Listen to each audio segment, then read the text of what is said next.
All right, we're going to do a garden video, and we'll start with Sadie walking across the freshly mowed weeds. Yeah, so I don't remember where I normally start, but we'll start here. So these were supposed to be calendula. These are calendula over here. And then these things here are either squash or cucumbers. And I'm guessing a squirrel planted them, and I'm trying to see what they're going to be before I replant them. Because if they're going to be cucumbers, they need to go someplace where they can be long. And if they're squash, they need to go someplace where they can be wide. And we have a cat taking a dirt bath. Huh? And I saw recently that it's actually good to have patches of dirt. All kinds of animals like dirt baths, like bunnies and birds and all kinds of things. So obviously cats. Obviously cats. But yeah, so I'm going to figure out what these things are before I repot them. And let's see. So that's called nasturtium, and it actually tastes like radish. These leaves taste like radish. You can put them in salads. And I have a chamomile growing. I don't know what. Oh, that's cilantro that went to seed. Okay, fun. Cool. This ended up being this little daisy dude that's pretty invasive. So I'll take it out once it flowers because that will be everywhere. The sunflowers are getting some size. I don't know what this dude is. He's as tall as me, and I'm 5'5", so I don't know. I don't know what that is, but we'll see. Looks like it's gonna flower. Some kind of little bugs on it. So, got a little nature show happening up in that plant.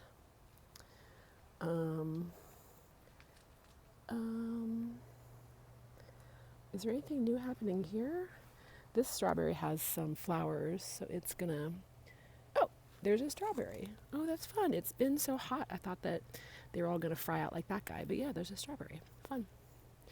Oops. And I moved this cucumber because he was getting munched on, but he's still getting munched on, so we'll see. I'll talk about the munchers in a second. But this is the strawberries, and a cat being very tough. Oop, you stop being tough. She's like, I'm always tough. Oh, uh-oh, watch out. Oh, geez. Every so often, like a moth or a butterfly goes in there. Oh, no. And then it's just like, game over. Eek. Okay. This little patch right here, and the morning glories. I should do a video. Oh no, because of the planes. Maybe I'll just take a little quick video of the morning glories. They're really pretty. They're purple, and they're just going everywhere now. But these herbs are doing all right. That calendula is doing all right. Sunflowers getting some size. That's up to about my chin. Scallions are doing all right. I need to trim them. Might put some in a salad. I need to plant these. This is another squirrel plant, so it's going to be a cucumber or a squash, and I don't know what. It's taking over. There's basil in there, but I'm just going to wait and see. Have a yellow calendula. I had 2 calendulas over by the tomatoes, and I moved them over here because they were just getting fried. But that calendula's doing well. I'll swing around. I was going to show you all the Japanese beetles, these assholes. Oh my god. So let's see if I can. Can you see how many there are? There are just so many of them. And according to my neighbor, it happened like a couple years ago. I guess they took over a tree, and it was so bad that the tree had to come down. There was like millions of them. And then what happens is their larva, their pupa, whatever the hell that is, lives underground all winter. And lives underground all winter. And so you can't really kill them. Like what you can do is feed their natural predators, whatever's underground. I forget what it's called. But you put this stuff called milky spore on the yard like every season for 2 years, and then you get it on top of them. But boy, they are just chowing down on this grapevine, and also on the morning glories and also on the sunflowers. But there's nothing you can do. I guess there's some kind of poison you can lay down, but it poisons everything, of course, so I won't do that. That's what the neighbor lady's gonna do. She's gonna poison everybody. And you can spray. When we used to have them over on Spencer Street, you'd see like 10, like spread out all over the roses. Yeah, that's what they do, the leaves. And so you can spray a mixture of neem oil, peppermint oil, and maybe it's just mixed in water, and spray that on the leaves, and that, deters them. But if I was going to saturate this whole thing, it's going to also, fuck up the pollen for the bees. And I think my yard, oh, here's a ladybug. Is that a ladybug? That's a ladybug. Yay. One ladybug amongst all of the awful beetles. I think my yard and Angela's yard are the only ones that don't have poison. So I'm trying to keep it so that, the bees have a place to eat that's safe. But just like, look at these dudes. They're just like, and then I Googled it, and it's my dirty ass cat. It said they have no benefit, which is really interesting. It said that if you have chickens, that they make good chicken food, but I don't have chickens. And so they legitimately have no benefit. And I was like, that's different. So I feel like they might not be from this planet, because when you can't get on top of something, and they have no benefit for this world, then, I don't know, they might not be from here. But yeah, so here's some calendula for Ashley, and this is a cosmos that's growing. It's a marigold. Mint bee bath. Some tomatoes. I did have to move these tomatoes out because they were getting too big, so these moved out. And here's a funny thing. Someone's munching on this one tomato. Just that one tomato's all sticks. But like all the other tomatoes seem okay, so who knows? But yeah, the tiger lilies. There are some actual tomatoes on, the one that has the calendula. So you can see the calendula and this calendula. And then there's some little red mites on this one. I don't know what these guys are. If anyone knows, get in focus, yeah. If anyone knows what these little mites are on this one calendula, they are the size of, smaller than a pinhead. I don't know. I'm not really good with sizes and stuff, but smaller than a pinhead. But here's some tomatoes. Some kind of tree. Oops, let me just back this up. Just back that up. I think I showed you all this before, how you string, I think I did last time, how you string the cucumbers up, and then they'll grow up. Ooh, a little baby cucumber. But yeah, the tomatoes, oop, backing up. Sunflowers, tomatoes. There's some berries on this bush. I haven't seen berries on this bush before, so that's fun. All right, coming around to the sad wall of greens that's getting eaten, and it's too hot.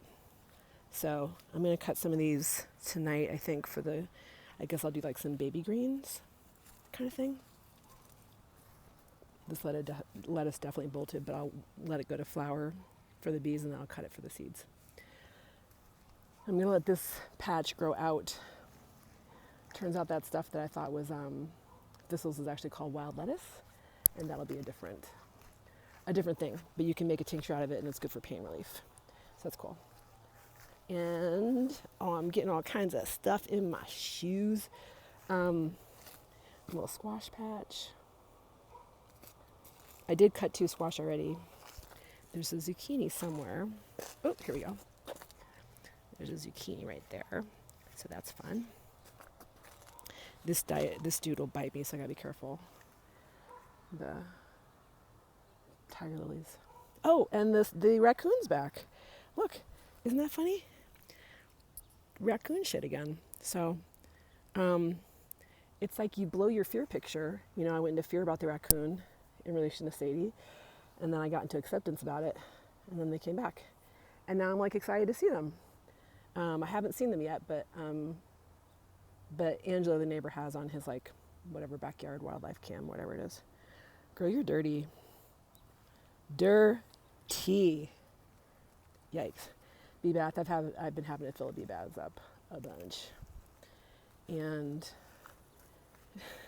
she's like chasing a grasshopper. The potatoes. So I guess what you do with potatoes is you wait till the plants look like they're dying, and then you stop watering them, and then you pull the tomato tubers up like 2 weeks after that. So I think this whole patch probably has about 3 weeks. And I don't tend to keep some of that information in my brain because it's very available in a book. And so like I know what I'm doing enough that I can get to this stage, but then I'll look things up when I'm confused. Yeah, this is a close-up of the wild lettuce. And so yeah, I guess you can just make a tincture out of those leaves, and it's a really good pain reliever and helps us sleep. So we'll see about that. Oh, and there she is. Huh? You're not very active. End of day, too hot. Yeah, I get it. It was hot today. And I have my little sunflower patch back there. Okay, get off me. Get off me, whatever you are. Oops. What am I doing? Okay. And the peppers are peppering around. These are the biggest cucumbers so far. And we have little baby cucumbers. Let's see if we can see anybody. Yes, here's a little baby cucumber. Oh, side view. Anybody else? Nope. Oh, yes. Oh, this one actually is looking like a proper cucumber. That's fun. Okay. Chamomile. Sunflowers. I repotted these from over by the beetle patch because they were getting messed up, so we'll see how that goes. Oh, and the cat grass is growing back in. I cut it down and then I just shook the seeds back out. You can see, but it's starting to grow. Like you can see little green. Can you see that? Barely. You can see little pieces of green. So she's excited because she'll have her soft grass again. It was like hay, and no one likes that. Peppers. The mint. Here's some interesting shit about mint. Oh, well. Why do I keep... I'm having difficulties with my camera. I don't know. Someone's eating just the cat mint, but not like this mint. So that's kind of curious. And mint, if you don't know, you always want to plant it in a pot. If you plant it like just free range, you're going to have a whole yard of mint. There was a place I was going to move into, and the former person was like an amateur herbalist or whatever, but she had planted lemon balm, which is in the mint family. I think this one's lemon balm, actually. Well, I'd have to taste them, and I have a mint in my mouth, so I'm not going to do that right now. But she had planted lemon balm in the corner of the yard, and it was like literally the size of a car. I mean, it was just insane. So you don't want to do that. But yeah, here's another cucumber. I've moved some things around because of those beetles, and that's one of the benefits of container gardening. And this is supposed to be cat grass or cat mint or catnip. Nothing's happening yet, but a little baby cosmos and a cat. She's not really doing much. I guess it was too hot today. So yeah, so I guess we'll end with these asshole beetles, and I wonder if I can make them, it's dark, so here's this little ladybug. It's dark, so they tend to like get a little, she's like, I don't know about this camera thing, lady. I don't know about this. It's a little bit too much. When it's dark, like in the morning before the sun hits them, they will, oh my gosh, they're just sort of asleep, so you can like shake this vine and they'll just sort of fall. I don't know if I want to risk that right now. Maybe I'll try.